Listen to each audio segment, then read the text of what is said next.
Assalamualaikum warahmatullahi wabarakatuh. Bagaimana kabar anak-anak soli dan solihah hari ini? Semoga semuanya dalam keadaan yang sehat serta dalam lindungan Allah ya.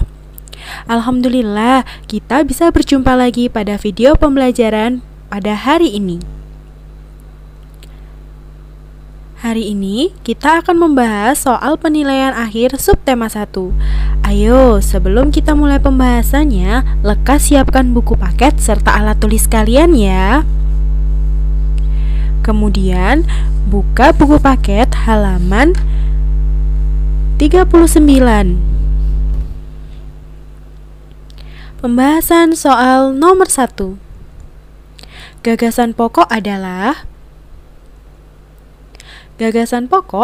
inti dari sebuah paragraf yang bersifat umum. Soal nomor 2. Tuliskan jenis-jenis gagasan pokok. Yang sudah kita pelajari bahwa gagasan pokok ada 3. Gagasan pokok yang terletak di awal paragraf atau disebut dengan deduktif. Gagasan pokok yang terletak di akhir paragraf atau disebut dengan induktif. Dan gagasan pokok yang terletak di awal dan di akhir paragraf yang disebut deduktif induktif. Soal nomor 3. Induktif adalah gagasan pokok yang terletak di, tadi sudah kita bahas, induktif berarti gagasan pokok yang terletak di akhir paragraf. Ingat, kita bisa menyingkatnya menjadi IKU, induktif khusus umum. Jadi untuk induktif, kalimat utama atau gagasan pokoknya berada di akhir paragraf. Soal nomor 4. Gagasan pendukung merupakan titik-titik. Gagasan pendukung merupakan gagasan yang memperjelas gagasan pokok. Soal nomor 5. Apa saja kewajiban kita saat memanfaatkan air? Beberapa kewajiban kita saat memanfaatkan air yaitu yang pertama, menggunakan air secukupnya atau seperlunya, atau menggunakan air dengan hemat. Yang kedua, tidak mencemari sumber air seperti sungai atau laut. Kita harus menjaga kebersihan sumber air agar air yang kita gunakan tetap sehat. Nomor 6. Salah satu hak kita sebagai masyarakat adalah bertetangga. Karena siskamling, ronda, dan kerja bakti adalah kewajiban kita sebagai masyarakat. Soal nomor 7. Setiap anak berhak untuk mendapatkan titik-titik dari kedua orang tuanya. Setiap anak berhak mendapatkan yang pertama, kasih sayang, perlindungan, dan pendidikan dari kedua orang tuanya.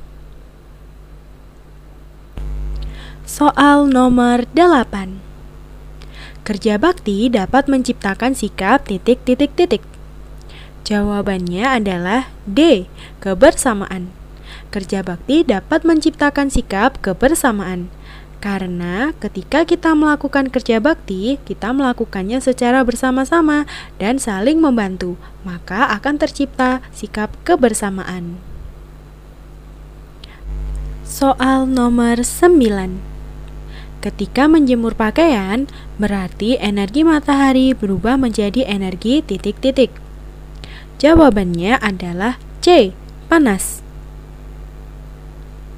Panas dari energi matahari membuat pakaian yang kita jemur menjadi cepat kering. Nomor 10. Perahu layar dapat bergerak memanfaatkan. Jawabannya adalah energi dari angin. Perahu layar bergerak ke laut dengan memanfaatkan angin darat dan bergerak ke darat menggunakan angin laut. Maka perahu layar bergerak dengan memanfaatkan energi dari angin. Soal nomor 11. angin dimanfaatkan sebagai sumber energi listrik dengan bantuan? Jawabannya adalah A. Kincir angin.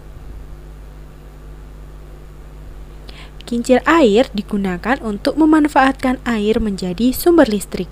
Sedangkan panel surya digunakan untuk memanfaatkan sinar matahari menjadi sumber listrik. Soal nomor 12. Makanan yang dikeringkan dengan dijemur di bawah cahaya matahari dapat menjadi titik-titik. Jawabannya adalah D. Awet. Karena ketika makanan yang dijemur di bawah cahaya matahari, kandungan airnya akan menguap terkena panas matahari, sehingga tidak akan mudah busuk atau ditumbuhi jamur. Jadi makanan tersebut akan menjadi lebih awet. Soal nomor 13. Sayuran dan buah-buahan banyak dihasilkan dari daerah titik-titik. Jawabannya adalah dataran tinggi. Wilayah dataran tinggi beriklim sejuk dan memiliki tanah yang subur, sehingga dapat dimanfaatkan untuk pertanian sayuran dan buah-buahan. Soal nomor 14. Tuliskanlah sumber daya alam yang banyak dihasilkan dari Pulau Kalimantan. Sumber daya alam yang banyak dihasilkan dari Pulau Kalimantan adalah bahan tambang dan kayu. Bahan tambang yang dihasilkan dari Pulau Kalimantan dapat berupa minyak bumi atau batu bara, serta kayu hutan dan rotan. Soal nomor 15. Tumbuhan yang paling banyak dijumpai di daerah pantai adalah?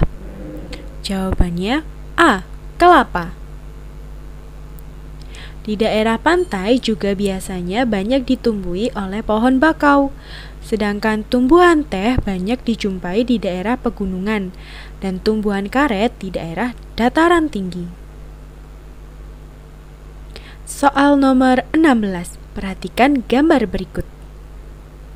Makanan tersebut berbahan dasar titik-titik. Jawabannya adalah daging. Makanan tersebut berbahan dasar daging.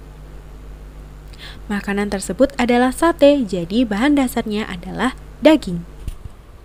Untuk soal nomor 17 sampai soal nomor 20 kita lewati saja ya. Kita anggap sebagai bonus karena materinya tidak perlu kita pelajari. Alhamdulillah pembahasan kita telah selesai. Jazakumullah khairan anak-anak soli dan soliha yang sudah menyimak dengan baik. Semoga dapat bermanfaat ya. Wassalamualaikum warahmatullahi wabarakatuh.